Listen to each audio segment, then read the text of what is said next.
बिस्मिल्लाहिर्रहमानिर्रहीम। अस्सलाम वालेकुम नाज़रीन, मैं हूं अहमद फ़वाद और आप देखते हैं मुझे मेरे यूट्यूब चैनल और फेसबुक पेज पर। नाज़रीन, चार बड़ी अहम खबरें हैं जो कि आज की इस व्लॉग में मैं आपके साथ शेयर करने जा रहा हूं। सबसे पहला तो नाज़रीन, army chief general Qamar Javed Bajwa साहब के हवाले से बड़ी एक अहम खबर है, क्योंकि उनके ऊपर एक क्वेश्चन मार्क रेस किया गया है और बड़ी एक अहम लेवल के ऊपर ये क्वेश्चन मार्क रेस हुआ है। उसको बिल्कुल भी नज़रअंदाज नहीं किया जा सकता। ये मामला क्या है, सवाल क्या उठाया गया है, इसकी तफसील आपके सामने मैं रखूंगा। दूसरे नंबर पर नाज़रीन, मिफ्ता इस्माइल साहब को जो उनकी कारकर्दगी रही है, इस कारकर्दगी को देखते हुए उन्हें हटाने का फैसला जो है वो किया गया है और उनकी जगह पर उनका जो मुतबादिल है वो आलमोस्ट तलाश किया जा चुका है। एक तो इसकी डिटेल आपके सामने रखूंगा। नैब जो तरामीमी बिल था उसके खिलाफ इमरान खान साहब ने सुप्रीम कोर्ट में जाने का फैसला किया है। इसी की तफसीलात भी आपके सामने रखूंगा। और आखिर में नाज़रीन, मरियम नवाज़ और मिफ्ता इस्माइल, ये दोनों एक दूसरे के आमने सामने आ चुके हैं, ख़ास तौर पर जो ये पेट्रोल वाला मामला था इस हवाले से। इसकी तफसील क्या है ये भी आज की व्लॉग में आपके सामने रखूंगा। आगाज़ नाज़रीन army chief general Qamar Javed Bajwa साहब के हवाले से करता हूँ। तो एक वीडियो क्लिप काफ़ी ज़्यादा वायरल हो रहा है। इस वीडियो क्लिप में बेसिकली ये कैनेडियन पार्लियामेंट है और वहाँ के जो मेंबर हैं, अपोजिशन मेंबर, वो बेसिकली अपनी हुकूमत से एक सवाल कर रहे हैं और ये सवाल उन्होंने army chief general Qamar Javed Bajwa साहब के हवाले से किया। अब यहाँ पर मामला कुछ इस तरीके से था कि आर्मी चीफ साहब का विज़िट जो है वो एक तय हुआ था 2020 में कनाडा का, लेकिन वो फिर बाद में कोविड की वजह से मनसूख हुआ। अब इसी के ऊपर उन्होंने ये सवाल किया और ये कहा कि जनरल बाजवा साहब का टैक्स पेयर्स के $50,000 से कनाडा का दौरा प्लान जो है वो मंजूर हुआ था, लेकिन थैंकफुली उन्होंने ये लव वर्ड्स जो थे वो इस्तेमाल किए, जो कि कोविड की वजह से कैंसिल हुआ। अब यहाँ पर उन्होंने सवाल ये किया कि कि जो जनरल बाजवा साहब हैं उनके ऊपर दो हुकूमतें गिराए जाने का इल्ज़ाम और उनके अंडर मिलिट्री कमांड पर ह्यूमन राइट्स की खिलाफ वर्जियों का जो इल्ज़ाम वगैरह है वो है। तो इस सूरत में उनका ये जो दौरा है वो, आप या जो उनका विज़िट है, क्या आप उसको दुरुस्त समझते हैं? यानी कि उन्होंने ये सवाल किया कि उनके ऊपर ये इल्ज़ामात हैं, तो इन इल्ज़ामात के होते हुए आप क्या उनका ये जो दौरा प्लान किया गया था जो कि नहीं हुआ, क्या इसको आप दुरुस्त समझते हैं? यानी कि यहाँ पर एक सोचने वाली बात यह है कि जो बहुत सारी बातें अभी तक दबे लफ्ज़ों में पाकिस्तान में भी की जा रही हैं, अब इसके ऊपर एक तो कैनेडियन पार्लियामेंट के अंदर वो क्लिप भी वायरल हो रहा है, एक तो वहाँ पर खुलकर ये जो बात है वो की गई और दूसरी इसमें एक सोचने वाली बात ये है कि वो इन तमाम सारी चीज़ें जो यहाँ पर इस वक्त चल रही हैं, ये चीज़ें उन तक पहुँची भी हैं और वो भी इन चीज़ों के हवाले से जो है वो इसको नेगेटिवली भी ले रहे हैं। और दूसरा, वो आर्मी चीफ साहब, इनके पाकिस्तान के आर्मी चीफ के ऊपर ही एक क्वेश्चन रेस कर रहे हैं और उनके विज़िट के ऊपर क्वेश्चन उठा रहे हैं कि क्या उनका जो विज़िट है उनको आप दुरुस्त समझते हैं। तो ये नाज़रीन एक बहुत ही संजीदा सीरियस किस्म की कंडीशन है जो कि ख़ास तौर पर जब से ये इम्पोर्टेड हुकूमत जो है वो आई है और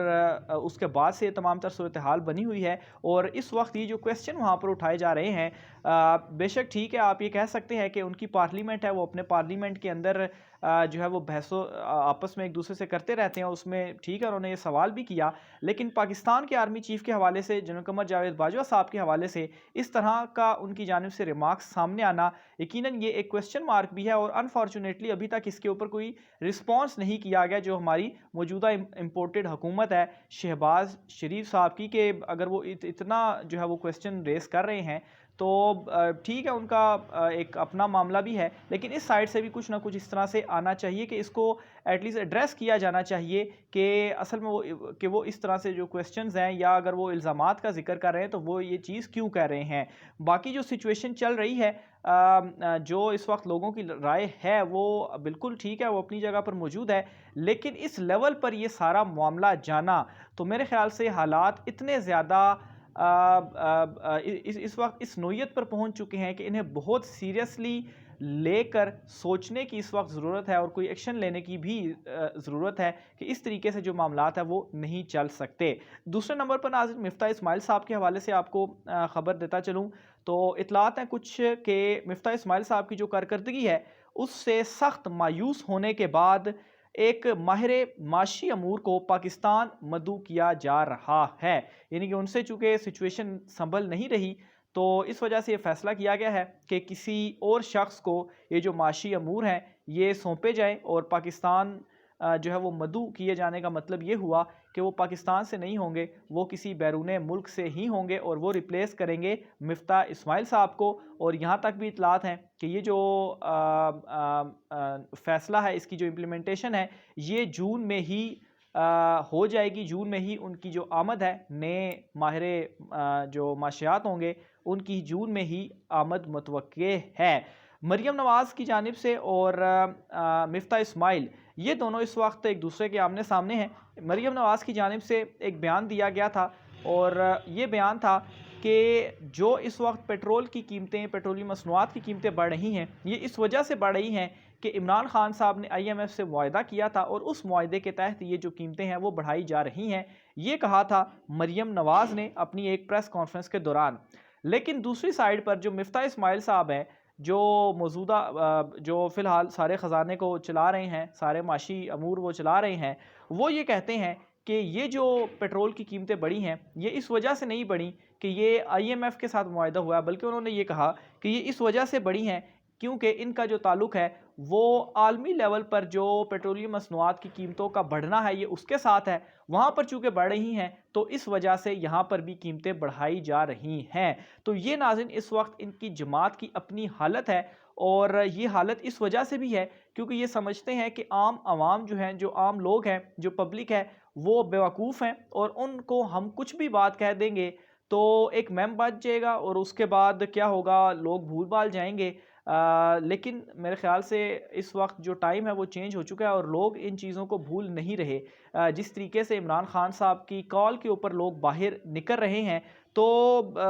इमरान खान साहब ने इन तमाम को इस वक्त नंगा करके रख दिया है कि ये इनकी अपनी जमात के हालत है कि एक क्या कह रहा है और दूसरा क्या कह रहा है। इनको इन्हीं बेसिक्स का ही आइडिया नहीं है कि या इनके बयान ही आपस में मिलते जुलते नहीं है कि आखिर हमने क्या कहना है। आखिर में नाज़रीन नैब के तरमीमी बिल के हवाले से भी कुछ तफसीलात आपके साथ मैं शेयर करता चलूँ तो मौजूदा इम्पोर्टेड हुकूमत ने जिस मकसद के लिए वो आए थे उन्होंने ख़ुद को NRO देना था और ये NRO 2 उन्होंने अपने आप को दे दिया है। और ये NRO 2 इन्होंने ये दिया है कि नैब तरमीमी बिल जो था वो उन्होंने उसको ओके करवा लिया है और उसके मुताबिक नैब से बड़े अहम जो इख्तियारात हैं वो ले लिए गए हैं। जिसके बाद इनके जो सारे केसेस हैं वो अब ख़त्म हो जाएंगे। किस तरह ख़त्म हो जाएंगे इसकी तफसीलात इमरान खान साहब ने आज अपनी प्रेस कॉन्फ्रेंस में जो है वो बताई है। बहरहाल इमरान खान साहब इस सारे मामले के ख़िलाफ़ सुप्रीम कोर्ट में जाने का उन्होंने ऐलान किया है। उन्होंने कहा है कि हर कानूनी फ़ोरम के ऊपर वो जो ये मामला है वो लेकर जाएंगे, कानूनी ऑप्शन जो उनके पास मौजूद हैं वो उनको इस्तेमाल करेंगे, सुप्रीम कोर्ट में इसको चैलेंज करेंगे कि इससे तो उन्होंने बिल्कुल नैब को अब ख़त्म करके रख दिया है। कुछ चीज़ें उन्होंने FIA के अंडर दे दी और FIA जो है वो वज़ारत दाखिला यानी कि राना सनाउल्लाह के अंडर है, तो उन्होंने अपने लोगों के ख़िलाफ़ क्या कार्रवाई करनी है। अब इन्होंने कुछ जो चीज़ें की हैं NRO ख़ुद को इस तरीके से दिया है कि जो इनके ख़िलाफ़ ये जो मनी लॉन्ड्रिंग और जिस तरह से मकसूद चपरासी के नाम पर ये जो पैसे इनके अकाउंटों में आते रहे, इनके अकाउंटों में उनके अकाउंट में और उनके अकाउंट से फिर इनके अकाउंट में, तो इसमें नाज़रीन इन्होंने इस तरीके से किया है कि मनी ट्रेल अब इन्होंने नहीं देनी। अब ये जो नई इन्होंने तरमीम की इसके मुताबिक नैब अब ख़ुद ही ये चीज़ फाइंड आउट करेगा कि आखिर इनके अकाउंट में इतने पैसे आ रहे हैं, तो इनकी मनी ट्रेल इन नैब ने ख़ुद ही फाइंड भी करनी है और उन्होंने ही इस चीज़ को साबित करना है कि ये करप्शन का पैसा। हालांकि अगर आपके अकाउंट में कोई पैसे आ रहे हैं तो उसको साबित आपने करना है, मनी ट्रेल आपने देनी है कि आखिर ये पैसे हमारे पास कहाँ से आ रहे हैं। तो अब इन्होंने किया है कि अगर करप्शन हुई है तो नैब इस करप्शन को साबित करेगा और इसी तरह की कुछ मज़ाहिया चीज़ें जो है वो इनकी जानिब से की गई हैं और ये जो चीज़ें हैं साफ ज़ाहिर है और इस हवाले से ये ख़ुद बयान भी दे चुके हैं कि हम तो आई इस वजह से थे कि इमरान जो था वो एहतसाब का अमल तेज़ कर रहा था। 100 के करीब जजेस जो थे वो नए अपॉइंट हो रहे थे और उन्होंने जो एहतसाब का अमल था वो तेज़ करना था और जल्द अज जल्द केसेस के ऊपर फ़ैसला करना था। तो हमें डर था कि हम सारे के सारे मारे जाएंगे, हम नाअहल हो जाएंगे, तो इसलिए हमने इसकी इमरान खान साहब की हुकूमत को गिराया और उसके बाद अब हम खुद को NRO देने में मसरूफ़ हैं। बहरहाल एक काम इमरान खान साहब ने कर दिया है कि इन तमाम लोगों को सब के सामने नंगा कर कर रख दिया है, इनकी जो असलियत है वो सब के सामने रख दी है। मज़ीद तफ़सीलात भी आपके साथ शेयर करता रहूँगा। आज के व्लॉग से इतना ही। राय का सर कमेंट बॉक्स में कीजिएगा। मुझे इजाज़त दीजिए। अल्लाह हाफ़िज़।